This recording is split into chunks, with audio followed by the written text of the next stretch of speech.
It was Hiro. He does not have an alibi for when the murders took place, and we found him in that suit. Don't try and deny it! You killed them! I didn't! Someone knocked me out! I was asleep the whole time! I don't know anything about it!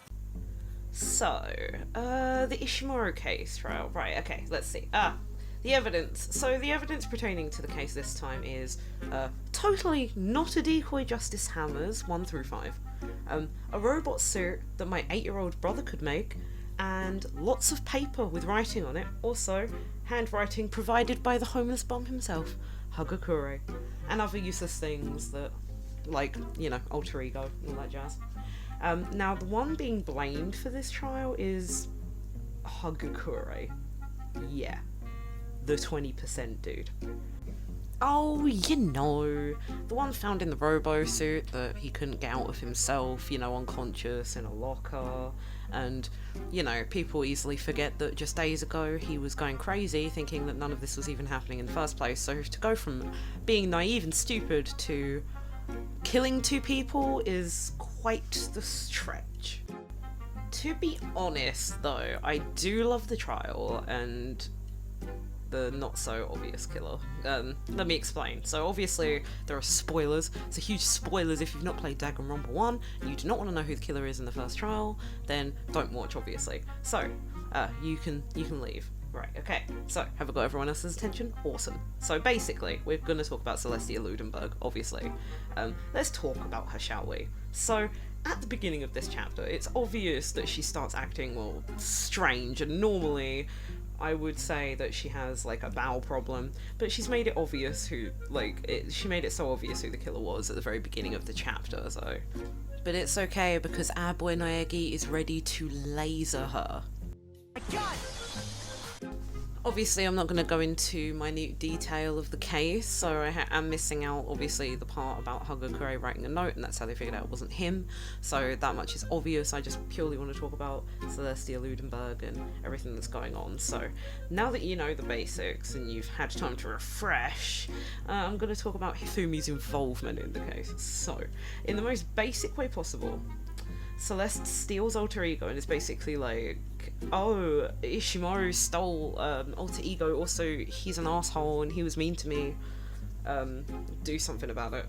You may be now wondering, what on earth does Ishimaru have to do with any of this? You know, he's tends to stay out of the story quite a bit, especially after, you know, his lover gets turned into butter. So, you know, he's going through a lot, and then, you know, he kind of bumps into Alter Ego, and for Alter Ego to cheer him up, Alter Ego turns into Mondo, and yeah, it kind of does the opposite of that, and of course Ishi loses it, claiming he's now like Mondo and Ishi combined, so they start calling him, what is it, Kyondo? I think it's Kyondo, or whatever.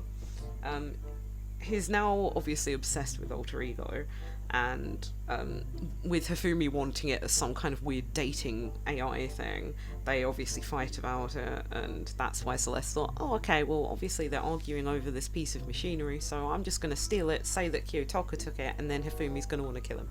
So that's pretty much the gist of the trial, to be honest.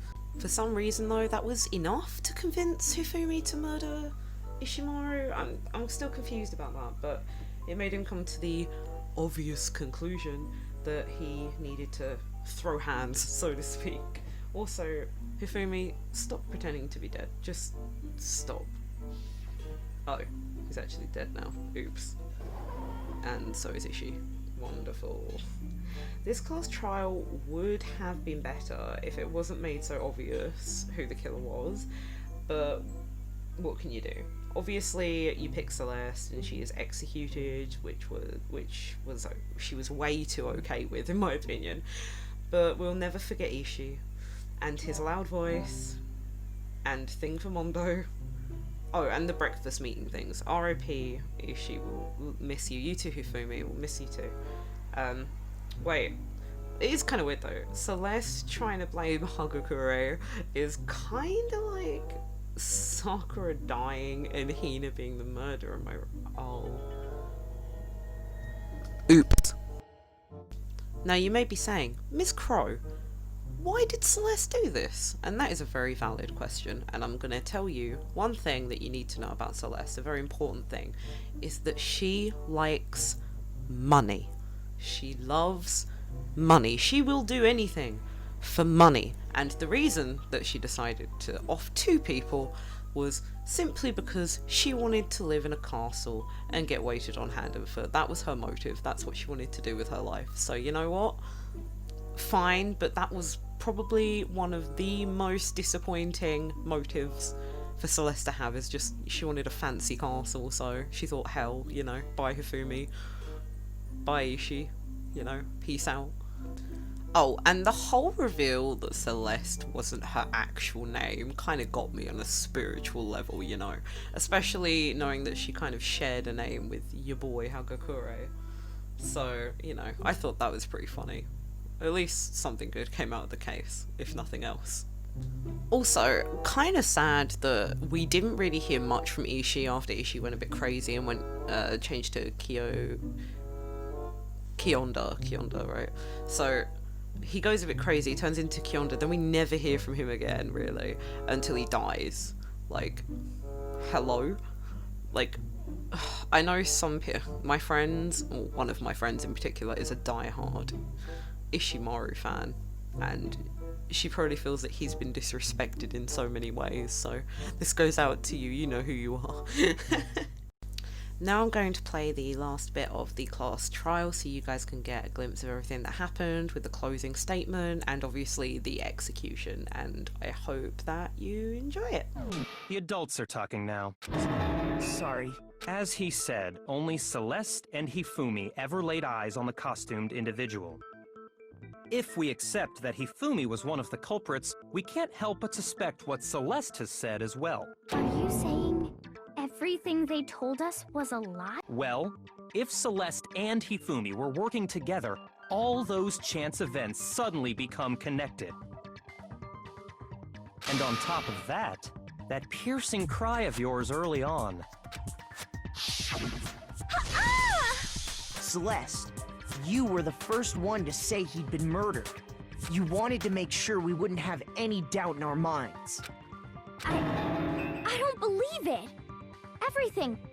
The whole thing was one big act. Each piece isn't much by itself, but start putting them together and the picture gets very ugly indeed. Wouldn't you agree, Celeste? I have no idea what you mean. Don't bother trying to deny it.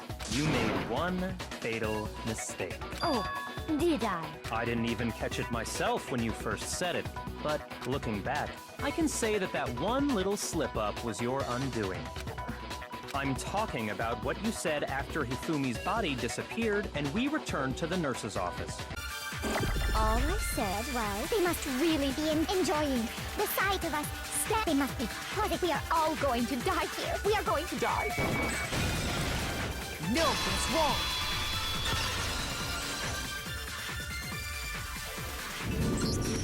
That's right. There's no reason Celeste should have said, just like those guys died. When she said that, none of us had told her Taka was dead. Clearly, you want to cram me into your little guilty box. Well, there's one little problem. Have you already forgotten what Hifumi told us as he lay dying? When we asked him who had attacked him, his answer was quite clear, was it not? He said, and I quote, Yasuhiro. In other words, Yasuhiro Hagakure! Right, but my name isn't really Yasuhiro. It's actually Taro. So Hifumi was trying to tell us the last name of whoever killed him? But the name he said doesn't apply to anyone here. Well, no. Hold on. There's one person it could apply to, and that's Celeste. She never actually told us what her real name is. What did you just say? To think you'd take your false accusation so far, I don't know whether to laugh or spit! Come on! Enough with your idiotic blather! Yasuhiro is a loser's name! Do I look like a loser to you? Well, do I? What? I think I've earned the right to be a little on edge. My real name is Celestia Ludenberg. Could you please stop making me repeat myself over and over again? Go on pretending. I'm not pretending. And since you have no way to contribute... No, that's wrong. That's it. The handbook. What? Anytime you turn your handbook on, it shows the owner's name when it boots up, right? Monokuma told us all about it before. So all we have to do is check her handbook, and that'll clear up everything. That's how we can find out Celeste's real name. That's an invasion of privacy. I refuse to cooperate. Celeste, can you please just tell us, please?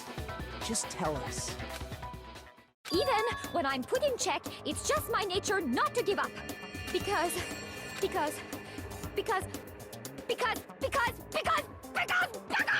until the game's over, you never know what might happen. Let me go over the case again, from the beginning, and shed light on all your crimes. And that'll bring everything to an end. Hifumi, with an accomplice, the killer was able to execute a number of otherwise impossible schemes.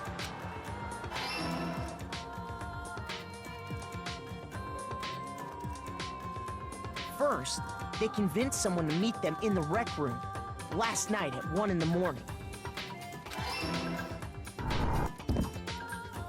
That someone they met with was Hiro. The murderous duo intended to pass Hiro off as the prime suspect. So when they met up with him, they drugged him, knocked him out, and stuffed him into the Robo-Justice suit.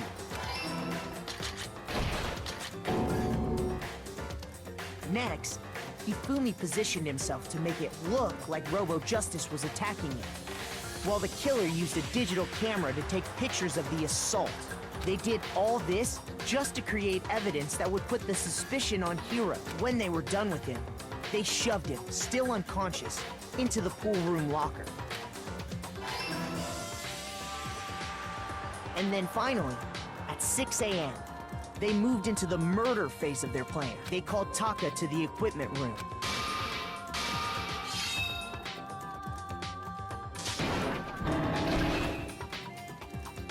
And that's where Hifumi killed him, making it the scene of the first murder. The murder weapon was Justice Hammer 4, which was left there in the equipment room.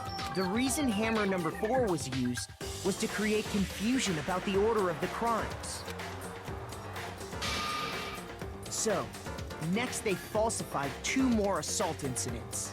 For these attacks, the killers pretended to be the victims, to solidify Robo-Justice as the suspect. The first fake incident was the attack in the rec room. There, the killers wanted us to see Justice Hammer 1, and the Robo-Justice pictures they'd taken. They wanted to make sure we bought the surprise attack story. The second fake incident was the attack in the library. This time, they planted Justice Hammer 2, and an injured Hifumi, to sell us that story. With these 2 incidents, the killers were able to create a certain preconception in our mind that the suspect was increasing the size of the hammers and attacking people in order as they did. We fell right into their trap and started looking for the suspect based on that.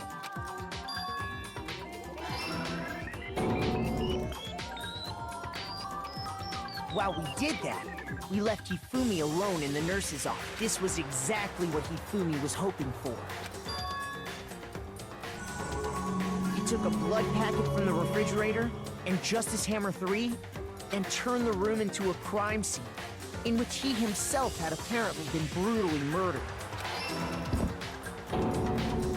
He let out a scream to draw us back, and when we returned, that's what we found. Meanwhile, the other group that had been out searching found Taka's body at the same time. So when we heard the body discovery announcement, we naturally assumed it was for Hifumi. We left the nurse's office, and Hifumi once again took advantage of the situation. He simply got up and made his escape. When we learned his body had disappeared, we all rushed back to the nurse's office, and once again, Hifumi had the chance he was waiting for. This time, he snuck into the equipment room.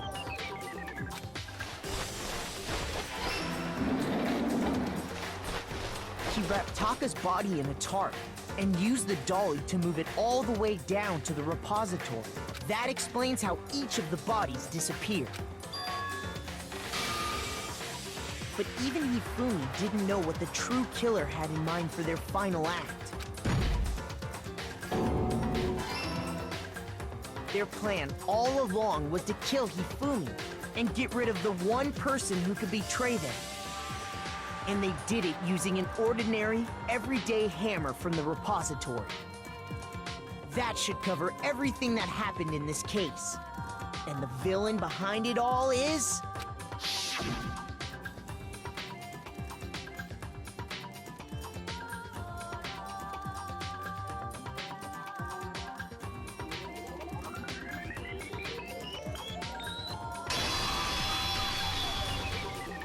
Celeste!